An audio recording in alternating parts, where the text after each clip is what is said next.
So I'm doing a unit swap out here. So taking out this little Mitsubishi, slightly bigger LG going in right here.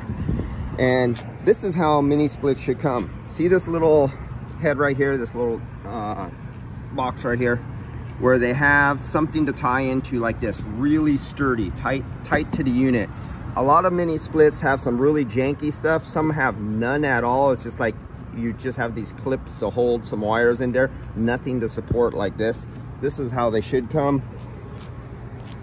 And this one is a 24,000 BTU in the same model. It was also available in an 18,000 BTU. Same chassis, everything was the same except for the compressor and of course some software.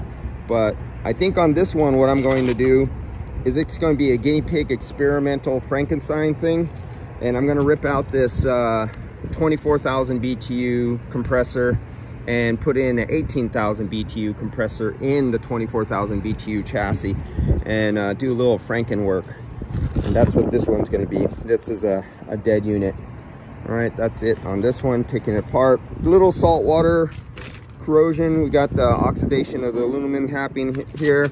You can see the green building up down here from the salt water, and this stays wet all the time. So when this doesn't get cleaned out and it gathers the salt down here, one thing you'll notice is when you touch these bottom fins, they're oxidized and these bottom fins will break, while these ones still won't break yet. You can see a little bit of the corrosion happening here.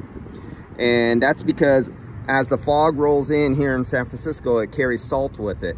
And the salt pours down to the bottom and gathers a higher concentration of salt in the bottom. And so you have steel plate, has a thin galvanized, but the rest is coming through. You have copper, you have aluminum, and you make electrolysis where you can really see where that aluminum is coming apart right there.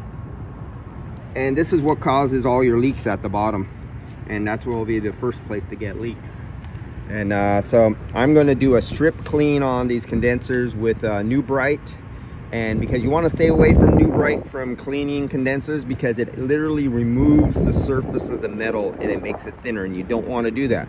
But in this case, I'm going to epoxy coat this unit immediately after it gets stripped. So it's going to get clean, stripped, and then I'll put 2 layers of epoxy coat on the whole entire thing. And so this will be a good little guinea pig, because here in San Francisco in most small houses, you never need more than 12,000 BTUs to 18,000 BTUs. This is a 60,000 BTU unit that's going in here, or 54,000 BTU unit. And this is actually, this was the commercial one.